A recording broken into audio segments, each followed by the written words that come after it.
لا إله إلا الله لا إله إلا الله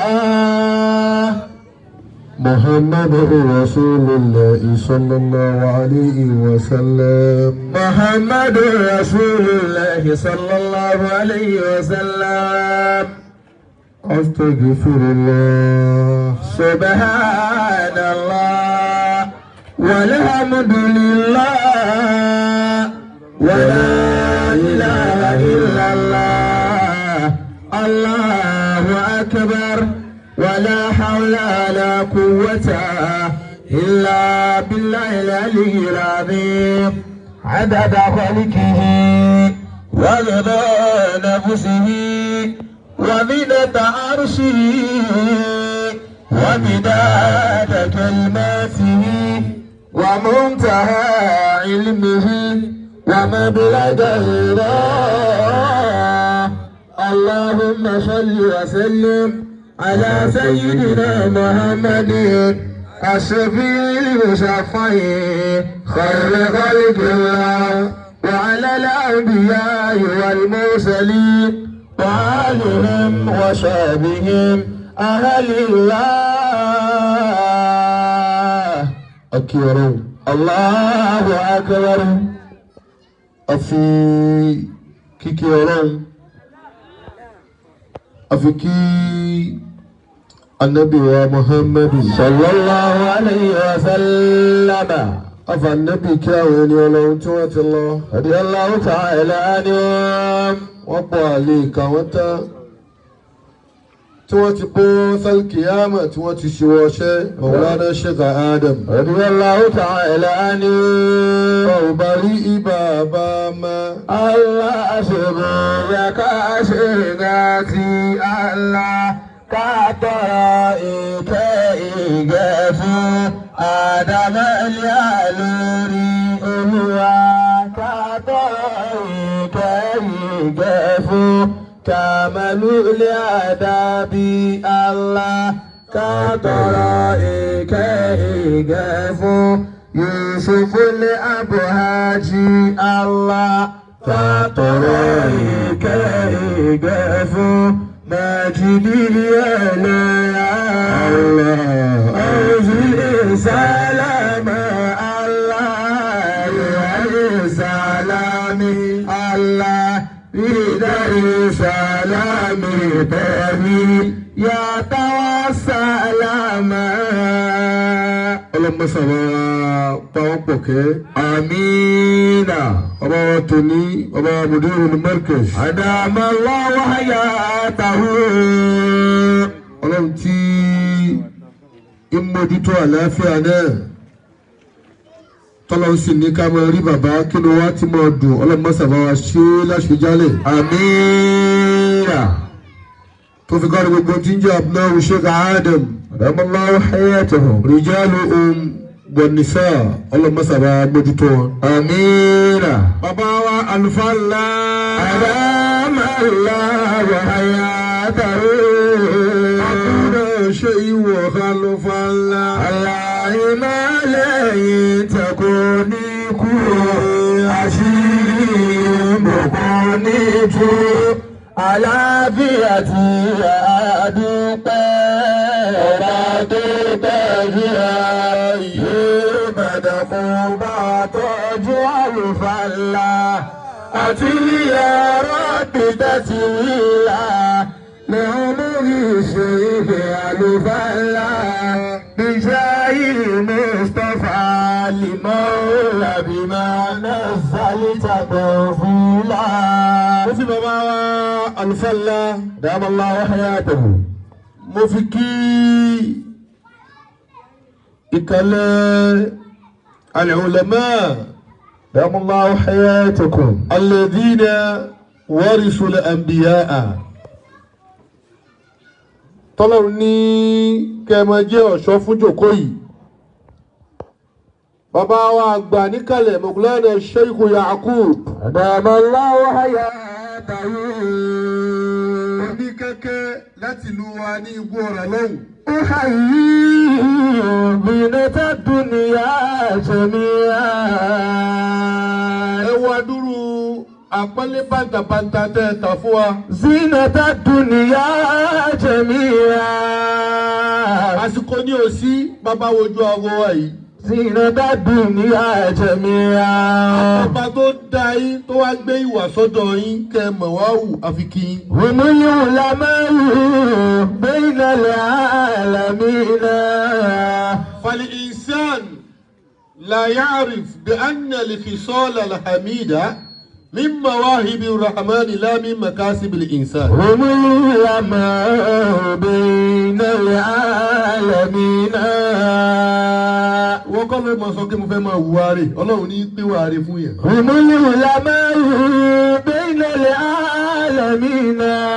àṣetẹ̀ níwà dáadáa àrísìkì ni. هم العلماء خلق الله خلقا للخير وللخير يعمل. وللخير يعملون. خلق الله خلقا للشر وللشر يعملون. ìran àkèké wọn kì í ṣèyàn lóore. سلامي لا يفوتكم جميعا. akéwùkáwọ́ mo kì í púpọ̀. لا يفوتكم جميعا. ọlọ́mọ́sá bá wa kí gbogbo àwọn àfa pátánà kí. سلامي لا يفوتكم جميعا. bàbá Muhammadu Tayyib. دام الله حياته. fún bàbá wa Nakibul Ashrafi mo fi kí. دام الله حياته. ẹ̀yin àtẹ̀ṣe ṣéwù ní ẹ̀ẹ́dídélé boko ọmọ. آمين. bàbá wa Mudir. دام الله حياته. mo kí Mudir Saheed gbogbo àwọn àfa ni mo kí. bàbá wa àárọ̀ láwà. ìrọ̀lẹ́ làwà yìí fa. الله. àárọ̀ náà ni tí mo fẹ́ gbọ́ náà lò. إن شاء الله. ayé tí ìdè rọ̀lẹ́ kí làwọn ti ṣẹ́nu ayé. àṣẹ jí ni àìmọ̀ tí wọ́n ń ṣẹ́nu ayé. خير الأول. àwọn ìyá wa ni wọ́n ti lu alẹ́ ni wọ́n ti lọ nì. gbogbo àwọn àfáà ni mo kí. إن شاء الله. kárí gbogbo àwọn àlìjànkànjànkàn yìí náà tó wà lẹ́yìn yìí náà. إن شاء الله. ó kẹ́yìn ìyá wa níkàlẹ̀ ní ìfẹ́ kí ọ̀nà yẹn kó pọ̀ ọ̀rọ̀ yẹn náà pọ̀. bàbá wa Múlíkù Suleiman. أدام الله حياته. ẹ bá wí kan sí. شيخ. ẹjọ́ pé mẹ́ta. شيخ. uhibbuka ya shamsa samani wa badirahu. أحبك يا شمس الزمان وبدره. Ìdẹ sọ lẹ́ẹ̀kan mo fẹ́ dá padà nì. أحبك يا شمس الزمان وبدره.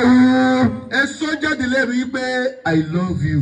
أحبك يا شمس الزمان وبدره. Èyí tó sọ fún ọkùnrin ẹgbẹ́ ẹ̀ pé I love you bàwà sábà. أحبك يا شمس الزمان وبدره. Bẹ́ẹ̀ni náà bá fẹ́ tẹ̀lé súnà nẹ́bì béèyàn bá sọ fún ẹ pé I love you ṣó dáa kí wọ́n sọ pé I hate you. أحبك يا شمس الزمان وبدره. Ọlọ́dún ànẹ́bì ó wá rí ẹnìkan tí ń lọ. Ìwọ ń sọ fún ànẹ́bì pé ẹni tí ń lọ yìí mo sì lọ́ọ̀fù rẹ̀ mo fẹ́ràn rẹ̀ ànẹ́bì yìí tó sọ yìí tó dáa ni pé kó jẹ́ kó mọ̀ kó fẹ́ràn rẹ̀. أحبك يا شمس الزمان وبدره. وإلى من يبقيك الفرادد. وإلى من فيك سوى والفراجد. Mọ̀bùlánà Shamsu Zaman. شيخ. Ẹ wú ọ̀rọ̀ tí àfáà wa Muhammad Tayyib ń sọ látẹ̀kan. Àṣọlọ́hun ó fi ń ṣe iyì àtẹ̀yẹ fúnlu yìí. الله. Gbogbo ẹni tó tóbi kọ́ làwọn tó tóbi bí. الله. A sì rẹ́ni tó tóbi tí ò bí tó tóbi kalẹ̀. الله. A sì ráwọn tí wọ́n tóbi tó tún wá bí tó tóbi. ما شاء الله. Ìyá wa tí wọ́n lọ yìí, Ọlọ́run ò kádàrá kémi mọ̀ wọ́n, àmọ́ mo mọ ògo wọn. ما شاء الله. Èèyàn mélòó ló mọ ẹbí ànábì lánàá wàkán àbí. وكم أبي قد علا بابن شرفي كما علا برسول الله برسول الله عدنان. ẹlẹ́ẹ̀kejì tí wọ̀lú ayétòrò yewa yìí wà ní ẹ̀kejì ní. وكم أبي قد على àkọ́kọ́ yìí náà lẹ́gbẹ́ mi wá. ببنزها شرفي. àwọn jàǹkànjàǹkàn nú àfà tí wọ́n ti wọ ìlú yìí látara ìpàṣẹ yìí. وكم أبي قد على àwọn bí làwọn ń bá ní. ببنزها شرفي. wákàmù abin. وكم أبي mélòó mélòó bàbá. وكم أبي mélòó mélòó ìyá táyé ọ̀mọ́. وكم أبي ẹbí tí wọn mọrúkọ ẹbí wọn. وكم أبي ببنزها شرفي. ó dájú pé látara ọmọ èèmọ̀ tó bí kalẹ̀ la yóò fi mọ̀. ببنزها شرفي. torí tí wọ́n bá rí wọ́n béèrè pé àwọn òun ló bì. ببنزها شرفي. àwọn òun ló tọ̀. ببنزها شرفي. على برسول الله عدنان.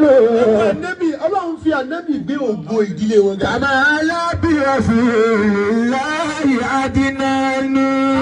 ànábì ta ló mọ̀ ẹ̀yà ànábì tí ò bá sànábì ni àní mẹ́rin tó jẹ́ Abu Tọ́líbì. bí ò bá sànábì ni kódà àní mọ̀ Abu Lábì. يسمع الرجال بآبائهم وآونتهم. àwọn kú kẹ́kẹ́ méjì ni. يسمع الرجال àwọn nǹkan ó máa tóbi. بآبائهم. àbáwọ̀ yìí pé kí ló sọ wọ́n ní títóbi láwùjọ àwọn bàbá tó bí wọn ni. وآونتهم تسمع الرجال àwọn nǹkan wọ́n ti ṣiṣẹ́ wọn kalẹ̀. kákan máa lo ọkọ̀ yẹn lọ ni. wọ́n ti sọ́ọ̀bù fún wọn kalẹ̀. kákan máa ṣáàtì lọ́n ti wọn ni. wọ́n ti fi owó sínú àkáǹtì wọn ṣáà máa ti ATM bọ́kẹ́ máa gbà á. يسمع الرجال بآبائهم. a sì ní bá wọn rí àwọn yẹn ní Abọ́láńlé. بآبائهم.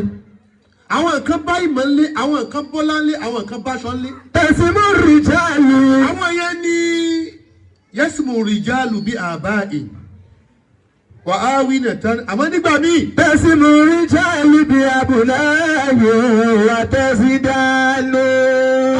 ọmọ ní òpolongo ẹlòmíì. تسمع الرجال بأبنائهم وتزدان. bàbá mi ń bẹ láyé látara pé ọmọ rẹ̀ ń jọ sọ́ọ̀nì emu rẹ̀ ni wọ́n fi mọ̀ pé tó bàbá rẹ̀ ní jẹ́ báyìí. بأبنائهم وتزدان.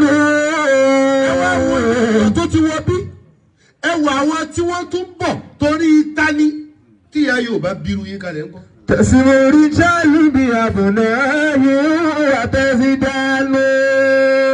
níjọ́ tí mo pàdé yín last ní airport ni tẹ́ ń lọ tẹ́ ń bọ̀ tẹ́ ń lọ tẹ́ ń bọ̀ sí ò sí akra wọn kò náà màmá ń lọ Mẹ́kà ni ó mọ kí n kú oríire. Ọlọ́run fẹ́ sáyẹ̀nsì pé ẹ ti gbé ti ń jẹ́ alibarika kúlù alibarika látara ìyá ìgbé àhá níbo ló kù tí èèyàn tó fẹ́ dé mọ́láyé àáfà Amẹ́ríkà wé Mẹ́kà ni kí ni ń jẹ́ Jamaica lẹ́gbẹ̀ẹ́ Mẹ́kà ṣàtánà máa bẹ́yìn náà lè mọ́wó ti wà náà mi. ìyá fojú kan lé Ọlọ́run àìtí ìgún Mẹ́kà míì Ọlọ́run wa ní mọ̀ bọ̀ ibi tí ó kù tí mo dá ojú fún náà nù. mo gbọ́dọ̀ kan lẹ́nu Mọ̀lánà Sheikh Muhammadu Tayyib pé ẹ sáré síwájú ẹ sáré tó sì pé ìyá mi ò gbọ́dọ̀ lọ ikú ní ìwà àti tani níwájú tani àti tatú ni.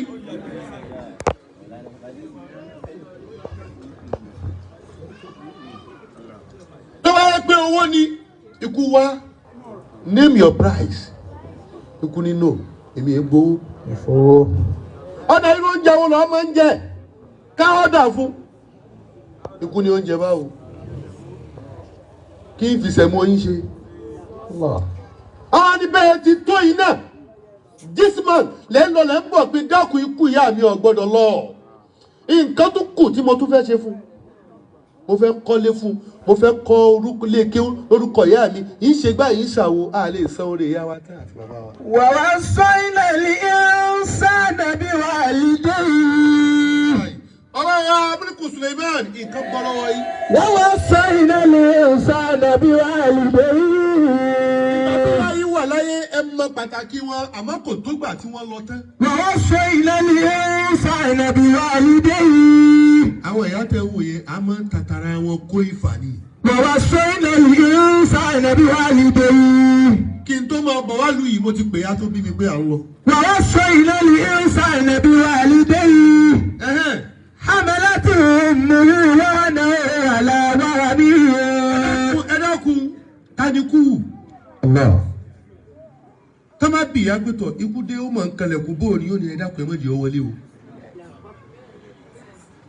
Ẹ̀rù kó yẹ ń bà wá ta ló fẹ́ kú. Ẹ̀rù kó yẹ ń bà wá ta ló fẹ́ kú.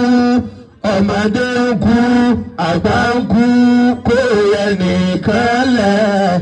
Ẹ̀rù kú yìí ó ń bà wá, ta ló fẹ́ kú. Ẹ̀rù kú yìí ó ń bà wá, ta ló fẹ́ kú. Ẹ̀rù kú yìí ó ń bà wá, ta ló fẹ́ kú. Ọmọdé ń kú, àgbà ń kú, kò yẹ nìkan lẹ̀. Ẹ̀rù kú yìí ó ń bà wá, ta ló fẹ́ kú. Olówó ń kú oṣù tó, ta ló fẹ́ kú. Ọlọ́lá ń kú oṣù tọ̀la, ta ló fẹ́ kú. Tálíkà náà ò gbẹ́yìn fá kó ẹnìkan lẹ̀. Ẹ̀rù kú yìí ó ń bà wá, ta ló fẹ́ kú. Ẹ̀rù kú yìí ó ń bà wá, ta ló fẹ́ kú. Ẹ̀rù kú yìí ó ń bà wá, ta ló fẹ́ kú. Ọmọdé ń kú, àgbà ń kú, gbé ẹnìkan lẹ̀. Ẹ̀rù kú yìí ó ń bà wá, ta ló fẹ́ kú. Bókú lè ń bẹ lọ́dọ̀ rẹ̀, irọ́ lásán. Bókú lè ń bẹ lọ́dọ̀ rẹ̀, irọ́ lásán. Básìkò bá ti dé kó sì gbèkúdé. Ẹ̀rù kú yìí ó ń bà wá, ta ló fẹ́ kú.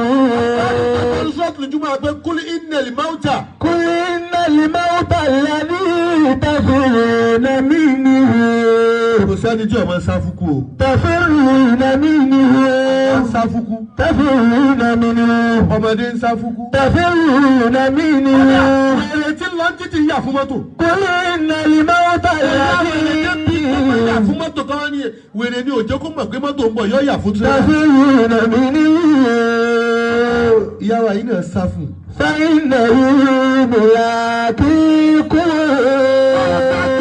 Ìjọ ka ọmọ ọlọ́run bá ti parí ẹ̀. فإنه ملاقيكم. Ìtàbá ní kí ní jẹ́ àkámọ́ ikú ní jẹ́ àkámọ́ yóò ká kọ́ ọmọ ọlọ́run bá ti parí ìrìn àjò ẹ̀ sí. فإنه ملاقيكم. ثم تردون إلى عالم الغيب والشهادة Allah. فينبئكم بما كنتم تعملون.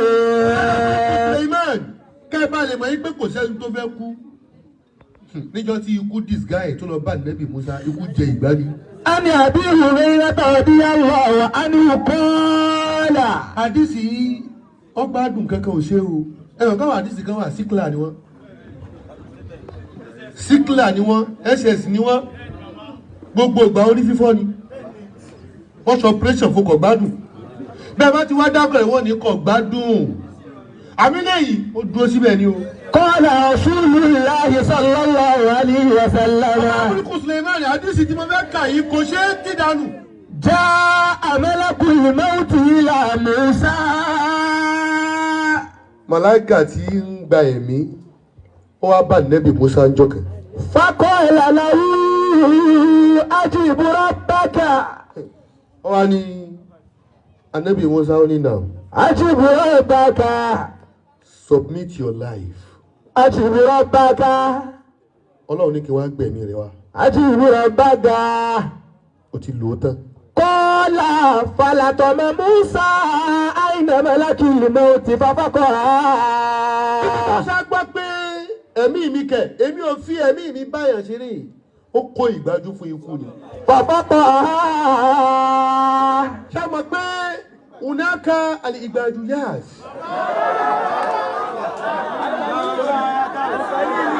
Fàkọ́tọ̀ al-ìgbájú yáàtú bí náà ìyá ti hà. Fàlátọ́mà ayáwáyé ni mẹ́tì. Yá ṣàlàyé ìgbájú. Ìgbájú olóyè ń bẹ. Ikú gba ìgbájú olóyè. Ṣé ti mọ̀ pé ànábì Musa ànábì kan tó jásí pé làwú máa làwú. Ṣá Allah. Kò gbàgbẹ́rẹ́ ó fún ikú nígbàjú ojú ikú yọwọ́. Kọ́lá fàrọ́jà ìmẹ́lákù ilà láàyè. Ikú wo gbé tọ̀ bó ti ń ṣe eléyìí wọ́. Fàrọ́jà ìmẹ́lákù ilà láàyè. Ikú wá padà lọ sọ́dọ̀ ọba tó rẹ̀ níṣẹ́. Fàkọ́lá. Sọ fọ́ba lẹ́kì ọlá pé. Innaka yusaltani ila abdin la yuridu al-mauta. Eléyìí ọ̀fẹ́ kú o. Yusaltani ila abdin la yuridu al-mauta. Ẹni tó ní kí n lọ lè pa yìí kò tiẹ̀ fẹ́ gbọ́ iṣẹ́ tí bèlè ń ta sí kú. La yuridu al-mauta. Kò fẹ́ kú bí tí wù kó máa. Wa qad faqa Kí sáwàdà ni ó gbá mi lójú ojú mi bọ̀ o. Qala Ọlọ́run ni. faradda Allahu ilayhi aynahu. Ọlọ́run ni ẹ̀dá mi ni Musa mo sì ṣe lànà bì fílẹ̀. Àmọ́ àkọ́kọ́ ló jẹ́ kọ́kọ́ dá ojú rẹ̀ tó yọ bọ́jẹ́ ń dá padà fún ọ. Wa qala Ọlọ́run dá ojú kó padà. wa qala irji' ila abdi faqul ataturid. Gbọ́ ẹni rán ní iṣẹ́ là ń bẹ̀rù tó wá padà lọ. Gbàgbé ìgbájú àkọ́kọ́. Fáìjìrì tún pa olè bá ikú. Ila abdi faqul hayata turidu. Ẹ̀wọ̀n lọ́hùn lọ́lẹ̀ bá àbùdí ẹrú mi. Qul hayata turidu. Wọ́n fún pé òkè alẹ́ hayata turidu. Hayata turidu. Ẹ wo ìbára. Hayata turidu. Kò sọ yí pé ali turidu lẹ́ hayata. Hayata turidu. Wọ́n á ní alẹ́ hayata turidu. Takdimu ma aku at-ta'khiru inda al-bulagha yufidu at-takhsis. Irji' ila abdi. Ọmọ mọ̀ pé ó fẹ́ nǹkan kan mí lẹ́yìn kó máa bẹ. Faqul hayata turidu. Bá bí wá pé ṣe a fẹ́ kú á ní kí la fẹ́ lọ ṣe lọ́wọ́ kí la mọ̀ tí wọ́n ti ń ṣe nù sáré yìí. Faqul hayata turidu. Sọ́yẹ́ bí pé ṣé o fẹ́ máa ṣẹ̀mí ọ̀fẹ́ kú ni. Faqul hayata turidu. Wọ́n lè sọ bẹ́ẹ̀ fún. Fa in kunta turidu hayata. Ókè tó bá já sí pé o fẹ́ máa ṣẹ̀mí náà ni ò tí ì fẹ́ kú. Fada yadaka ala matni thawri. Wọ́n lè wá ẹ̀fọ̀n àbí ká ní màálù tó tóbi wá da ọwọ́ dí ẹ̀yìn màálù yẹn. Fama tawarat yaduka min sha'rati fa innaka ta'ishu biha sanatan. Ó rí bí tí ọwọ́ rẹ bá kọ́fà lára irun yẹn iye irun tó o bá dáwọ́ dé irun kan ọdún kan lò ní fún ọ. Qala thumma ma. Wọ́n sábà ní tí n bá dáwọ́ dé ẹ̀yìn màálù ẹ̀fọ̀n gbogbo ohun tó wọ̀ mí bá kọ́fà ẹyọ kan ọdún kan ni ó dáa tí n bá wá kọ́fà rẹ̀ tí ẹyọ kan jẹ́ ọdún kan sún màmá kí ni ó tún ṣẹlẹ̀ lẹ́yìn ìgbà tí n bá lò tán. Qala thumma tamut. Kúnà ni ó gbẹ̀yìn rẹ̀. Thumma tamut. Wàláwọ̀ ìjà alifan. Thumma alfayni ba'daha. Wala budda min yawmin tafii ila al-qabr. Wala budda min yawmin tafii ila al-qabr. Bẹ́ẹ̀ bá béèrè ẹgbẹ̀rún ọdún kan. Walaw ista'alfahu. Ìgbé Ọlọ́run dẹ́kun bá ń fẹ́ ẹgbẹ̀rún ọdún kan kún ọjọ́ orí ìyá rẹ̀. Thumma alfayni ba'daha. Wọ́n ní mo gbọ́ múlíkù kí ló tún fẹ́ ó dàbá tún fẹ́ ẹgbẹ̀rún kún kó jẹ́ ẹgbẹ̀rún ọdún méjì. Wala budda min yawmin tafii ila al-qabr. Tó bá yá yọ̀ padà lọ náà ni. Wala budda min yawmin tafii ila al-qabr. Dákọ̀ àlìfẹ́ ni bàbá wa onígẹ́gẹ́ wọ́n fún mi ní àlìfẹ́ yìí. Wa qad athara ba'du an-nasi hawla hadha al-hadith shibhatayn. Ká má lè mọ̀ pé kò sáà fẹ́ kú ẹ̀wọ̀ Ànábì Mùsá kó gbajú fún kú. Ká ní múlùkù ṣe bọ́lá bá rí kú sójú ni ìpaniwọ́ fún. Fi yá mi lẹ̀ kájọ wọ jàkadì. àmọ́ ọlọ́run náà wá mú Múlíkù Sùlẹ̀mánà ikú wọlé kò sẹ́ni tó rí.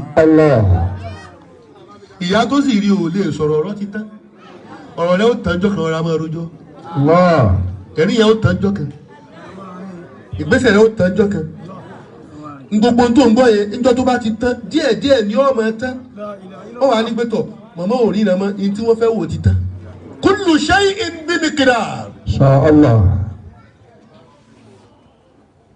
gbogbo nǹkan ti ló ń kà kò wá sẹ́ni fẹ́ kú àwọn àgbàlagbà jòkó lóde níbi òkú báyìí náà ni ọmọdé kan wá ń ṣàdúrà pé tọ̀ ọlọ́run ọmọ tó sì kú ọmọ kékeré ni ọlọ́run abẹ́ ọ mọ́jẹ́ arí àti wájú kú mọ́ àwọn àgbàlagbà ní ẹgbẹ́rún ẹ̀ sọ sátẹ̀yìn lọ́wọ́ dá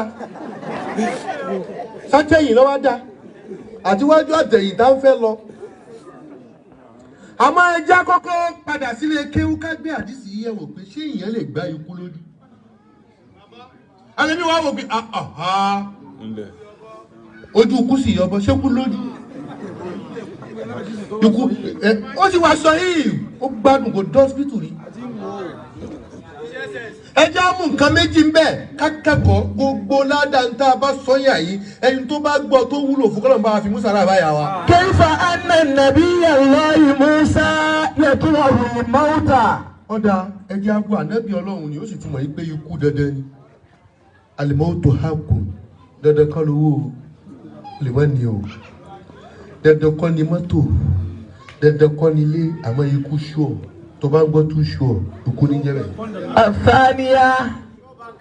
àkọ́kọ́ ìbéèrè tábì tí yóò dàbí lèmi lọ́wọ́ ni pé kayfa yakra'u nabiyullahi Musa al-mawt ba'da an kana kullu nafsin za'iqatul maut sa'iqatu kọ́ Za'iqatul maut. èmi ti ní ba'da an kana kullu nafsin Za'iqatul maut. فزائقة بمثابة خبر كان Inshallah. خبر كان دائما يكون منصوبا Inshallah. ọ̀dọ̀ Múlíkù la wa. Kayfa anna nabiyyallahi Musa yakrahu al-mawta. ọmọ Múlíkù inú Múlíkù ní inú àwọn Mílíkù yìí lọ́lọ́ yìí. Allah. torí pé ìyàwó yìí property tẹ̀ ń lò ní. ọ̀tọ̀làdó àtẹ̀bẹ̀ wọn pé màmá ẹ má dákẹ́ àdó ọ̀tọ̀lẹ̀ yìí tẹ̀bẹ̀ wọn tí wọ́n ń ṣe ta ni ó mọ̀ ṣe lọ báyìí. Àfáàníyá. ẹlẹ́ẹ̀kejì béèrè lórí àdìsí. Kayfa baqa'a ayna malakil mawti wa hal yajuzu hadha fi haqqil malaika. lẹ́mi bá gbá pé wọ́n gbá ikú lójú ojú yọba ní àkókò mọ́kànga tó yìí irọ́ ní jẹ́ bẹ́ẹ̀. àmọ́ kí la fẹ́ mú bẹ́ẹ̀. الجواب عن الأولى èsì àkọ́kọ́ أن ملك الموت láàrí màláìka kú yìí. لما أتى موسى لم يكن موسى يعلمه أنه ملك الموت níjọ́ tó dé Musa ó mọ̀ pé ìránṣẹ́ kú ni o. لأنه جاء متمثلا في غير صورته. ó wá láwọ̀ èèyàn kò wá gbogbo ẹni tó wà wájú ẹ náà kọ́lé yẹn gbogbo èèyàn tó jòkó tì kọ́lé yẹn ó jòkó tì màláìka mi ọ̀mọ̀ gbogbo ewúrẹ́ ni kò mọ̀ ta katapọ́ọ̀tù fún. الله لأنه وقافل لا جاء متمثلا في غير صورته. tó bá ń gbọ́ pé máa dáṣà pé mo rú wọn ló padà rún bẹ́ẹ̀ yẹn. الله لأنه جاء متمثلا في غير صورته. nígbà tí ikú dé ó wá mutamathilan fi gẹ́rì surati. غير صورته. kò wá níwà màláíkà ó ti ní bọ́lá wọn bá ti dá àwọn màláíkà ó ti ní bí structure tí wọ́n ti rí àmọ́ nígbà tí Musa wá ó wá níwà èèyàn kọ́ra àwọn jàlábí àfẹ́lẹ́fẹ́lẹ́ kan. فظن أن رجلا دخل منزله بغير إذنه. Ànábì Musa ó mọ̀ pé ránṣẹ́ kúndúró mọ̀ pé màláíkà ìránṣẹ́ Ọlọ́run ni ó wá wò pé ta ló láyà tó wọlé wá bá mi kóun fẹ́ gbẹ̀mí mi. يريد نفسه فدافع عنها. dáfà á ní ẹwọ nǹkan ìyẹn gbọ́dọ̀ ìjà wà kò síjà always guide ni o. فدافع عنها. dáfà á ní ó gbọ́dọ̀ má ní self defence. bẹ́ẹ̀ ni nígbà wà pẹ̀lú àníkọ́nà bá wa kẹ́yà fàdáfà àníyá. Ó gbọ́dọ̀ má ní nǹkan ìjà tó bá yẹ pé ẹ̀ṣẹ̀ ni wọ́n ń kọ́. fàdáfà àníyá. Ojú lè kó fírí ọ̀gbọ́n náà nílẹ̀ ojú ẹ̀ṣẹ̀ tí wọ́n ní. fàdáfà àníyá. Èèyàn wọlé tọ̀ pé mú ẹ̀mí ẹ̀ wá ẹ̀mí tèmi. Stop playing now. fàdáfà àníyá. Dáfà àníyá. Ànábì Musa dìfẹ́ǹdì ara ẹ̀. fàlà tọ́mọ̀ Òun ló jẹ́ kó fún ikú nígbà tí pé béèrè ìbò tọ́ ni kókó jẹ ìgbádùn kan. ọ̀fàkọ́ àìnàwó. Ojú yọmọ. وتجب المدافعة في مثل هذا بكل ممكن. Ẹ̀wọ̀n táfà wí. Wàtẹ́jìbù lè mú dáfà àtúfì mísìlì àdà. بكل ممكن. Báwo ni wàá kàn ṣe máa sùn ní lásán tí wàá palẹ̀kùn ní tòní ládàá nígbè? تجب المدافعة في مثل هذا. Kí bó ṣe orígun Ọlọ́run ní í ṣọ́ wa. But ó tún ní fáyín dúnà مستطعت من قوة. ọkàn kalẹ̀kùn lórí pé sílẹ̀kùn rẹ̀ èmi gan ń bọ̀. بكل ممكن. Tó bá jọ ẹ̀jẹ̀jì ohun ó ní kankan o. Kókókó ta ni àwa ò lè ní èmi gan ti retí mo wà tán. Akọ́kọ́ wò ó pé ṣé kìí ṣe pé ṣó gbọ́n tá a sọ ni ó lè máa lágbé èmi gan wà ń bẹ. بكل ممكن. Ó kàn ní gbọ́dọ̀ àbí gba sílé àdìgẹ́sí ayé làwọn. بكل ممكن. Gbogbo tó bá rọrùn palẹ̀ mọ́ ẹ̀. ثم إن ملك الموت لم يبعث إليه وهو يريد قبض روحه حينئذ. Mọ́lákù ẹja tún ní ìtumọ̀ kan ẹ wo nǹkan o àti pé mọ́lákù lè mọ́ọ̀tì yìí bàbá Ọlọ́run ọba rán sí Musa àmọ́ àsìkò Musa ò tí ì tó ń gbà ẹ́ ló fi láyà ti gbá lójú o Ọlọ́run náà ò tí ì fẹ́ kẹ́mi Musa bọ́ ló fi gbá kú lójú wa sọ ikú di ojú yọbọ́ torí pé tó bá pé àsìkò ti tó ni. كما أمر الله خليله إبراهيم بذبح ولده إسماعيل. Ẹjọ́ tó lọ́wọ́ ọba ní kànáà Ibrahim pa ọmọ rẹ̀ ó kàn sọ ọ́ ni kò fẹ́ kó pa á. ولم يريد إمضاء الفيل ولا قتل ابنه. Torí pé tó bá fẹ́ kó pa á ni kò ní fi àgbò rọ́pò fún. ففداه بذبح عظيم. Gbogbo àsìkò tí ò báyìí tí tó tán bá dàbọ̀ bù ọ́ bọ́lọ̀ ń bá ní kò tí ì yá wàá tátù. الله. Kíní kan àmọ́ tásìkò bá tó kò sí ti ń jẹ́ ayẹta. إنما قولنا لشيء إذا أردناه أن نقول له كن فيكون. Pé àsìkò kú Musa ti tó ni Ọlọ́run ò ní jẹ́ ó lè gbé ọwọ́ tó fi gbá kú létí. والجواب عن الثانية. Ìtumọ̀ àkọ́kọ́ ni pé bá a ti rí in tó ṣẹlẹ̀ fíìmù tó ṣẹlẹ̀ láàrin Musa àti kú yẹn àsìkò ètò tásìkò bá tó iná mọ́ kọ́ọ̀lù náà. لشيء إذا أردناه Bá fẹ́ kó kú jọ yẹn rí. أن نقول له كن فيكون. Ẹ̀kọ́ àkọ́kọ́ nìyẹn pé Musa ò mọ̀ yìí pé ikú ni o ó rò pé ìròhùn náà wá láwọ èèyàn. Ẹ̀kọ́ kejì. كيف بقى أين ملك الموت؟ Ṣé lóòótọ́ lójú okú ṣé ikú lójú tójú lè yọbọ ni. وهل يجوز هذا في حق الملائكة؟ Lóòótọ́ ká fi ojú ròyìn màláìkà ṣé ro ojú tiẹ̀ yìí lójú màláìkà. في الحقيقة لم يبقى أين ملك الموت على الحقيقة. Fìlà akíkọ̀ ojú ikú gẹ́gẹ́ ọ̀tọ̀ ni idán gẹ́gẹ́. إن شاء الله. لم يبقى أين ملك الموت على الحقيقة. ọ̀tọ̀ lèèyàn gẹ́gẹ́ kò sí ntọ́lọ́wọ́n bá dá tí ò ní ó dànù opposite láyé àdìákà wá àbùká àmọ́ta wá àyà. وإنما فقع العين المتماثلة. Ẹ rí ojú tó yọ ojú àwọ̀ ẹni tó gbé wọ̀ ni o ojú èèyàn tí màláìkà yẹn yí padà sí ló yọ kìí ṣojú ikú. قال الله تعالى جاء للملائكة رسلا أولي أجنحة Báwo màláìkà wùlé ájíníyà tí wọ́n níyẹ̀. مثنى Méjì ń bẹ́nu wa. وثلاثة Mẹ́ta ń bẹ́nu wa. ورباع Mẹ́rin ń bẹ́nu wa. يزيد في ذلك. Sí ìdùnfìlẹ̀ álìkì ni pé ó tún máa ń fi nǹkan míì kún bó ti fojú kún fún ètò lọ́ba Musa. Yẹ̀sí ìdùnfìlẹ̀ álìkì ó ṣẹ̀ lára àwọn màláìkà. Yẹ̀sí ìdùnfìlẹ̀ álìkì ń bẹ́nu ẹ̀dá èèyàn. Èyí tí wọ́n bá wá rí pọ́lọ́wọ́n bá yẹ̀sí ìdùn níbi dídá rẹ̀ má fi ṣe yẹ̀yẹ́. ẹ̀rí owó ẹlòmíì bí kàtẹ́ ti jẹ́ 5 tí ẹ̀ ó jẹ́ 5 àtàbọ̀ Yazidu fil Khaliki. Yazidu fil Khaliki. nígbà tí wọ́n wá mọ tí wọ́n pè mọ́ wọ́n fún lájẹ́ gbogbo ní kíní jájẹ́. tó bá ti rí ẹ̀dá kan pé eléyìí kìí ṣe pé nǹkan kan ṣe Yazidu fil Khaliki ni ọlọ́run bàbá fèmí sí ni yẹ̀fọ́ àlùmáyà ṣáwùsì lọ́lọ́run ó tún kí ọlọ́run ní òní fi ṣe ẹ̀yẹ́.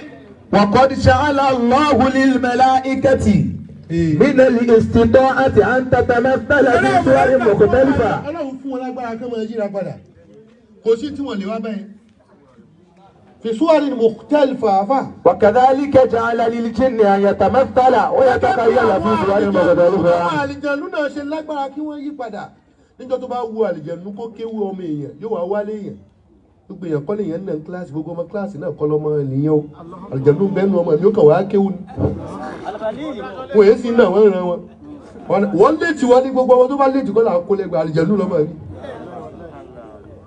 àwọn àgbààgbà máa ń mọ̀ bàbá wa kan sàbú gbọ́ ní ìrírí bọ̀tí mo gbọ́ wọ́n ní máa ń yan wọ́n ni pé ìwọ jòkó báyìí ẹ̀rí lè yẹ mọ̀ fara kan àlejò wa ni tọ́ba kéwú tán tí ó jáde tí wọ́n lọ bàbá fẹ́ fi àwọn tí wọ́n ń kọ́ pẹ́tọ̀ ẹni tó jáde wọn ẹ sáré pè wá wọn ní rí mọ́ bó ti jáde ó ti padà dádẹ́kun rẹ̀. قال الله تعالى عن سيدتنا مريم. ìdá tí màá gbé màláíkà lè yíra padà kó wá bá ọ léèyàn. فأرسلنا إليها روحنا. yálà wa Maryama أرسلنا إليها روحنا ara ìlú Jibrilu wa ara sí. فتمثل لها بشرا سويا. Jibrilu wa tamassala basharan sawiyan. Ànábì Ibrahim ń jọ tán wá bá ń jọ tí ló bá mọ̀ kí màláíkà ni wọ́n ní kò ní fóúnjẹ lọ. ولقد جاءت رسلنا إبراهيم بالبشر قالوا سلاما قال سلام قال سلام. wọ́n wá gbóúnjẹ fún wọn ó ní báwo lè yóò fọwọ́ kó oúnjẹ. nígbà tó bá yẹ kó bá mọ̀ kí màláíkà ni wọ́n ní Ànábì Ibrahim mọ̀ káwọn màláíkà wọn kì í jẹ wọn kì í mu kò ní fóúnjẹ lọ àmọ́ àwọn náà wà ní sùúrù màláíkà. tí ń jásí pé kò sẹ́ni tó fẹ́ kú náà ló mú Musa gbọ́rọ̀ kú ló fa ìjà yọ. ẹ̀rù kú yìí ń bà wá ta ló fẹ́ kú. ẹ̀rù kú yìí ń bà ta ló fẹ́ kú. ọmọdé ń kú àgbà ń kú kó ẹnìkan lẹ̀. ẹ̀rù kú yìí ń bà ta ló fẹ́ kú. olóòkú ojú tó tààrà ọ̀fọ́kú ọlọ́lá ń kú ojú tọ̀lá ta ló fẹ́ kú tálíkà náà gbogbo ìfà kó ẹnìkan lẹ̀ ẹrú kú yìí ó bà ta ló fẹ́ kú pékúdé ń bẹ lọ́dọ̀ rẹ̀ irọ́ lásán. Gbẹ̀kúndé ń bẹ lọ́dọ̀ rẹ̀ irọ́ lásán básìkò bá ti pé kó o ṣì gbẹ̀kúndé ẹrú kú yìí ó bà ta ló fẹ́ kú. ìyá wa lọ́mọ́sàbà kẹwọn. Amira. ìyá dáadáa níyà wá o ìyá dáadáa níyà wá ìyá dáadáa níyà wá ìyá dáadáa níyà wá. òǹkè lọ́wọ́ Níkú wọlé dé. ń ṣàwò àlá. Níkú pẹ̀lú ẹ̀. Kò mẹ́gbọ́n kó pàtàkì kò bá àdúgbò kan lẹ́kọ̀ọ́ yìí. Ìyá dáadáa níyà wá. Ìyá dáadáa níyà. Ìyá dáadáa níyà wá. Ìyá dáadáa níyà wá. Ó lé wúrọ́ wá níkú wọlé dé. Ó ṣàmùwàlá níkú pẹ̀lú ẹ̀. Kò pẹ́ mọ́ ẹ̀gbọ́n kó bá tàbúrò. Kò pa àdúgbò kan lẹ́kọ̀ọ́ yìí. Allahu yarhamuha. Allahu yukimuha. Allahu yab'athuha fi ahsani suwari. kẹ́ màmá fún. Olúwa kẹ́ màmá fún wa. Kẹ́ màmá fún wa. Olúwa kẹ́ màmá fún wa. Fi màmá sàlùṣọ́.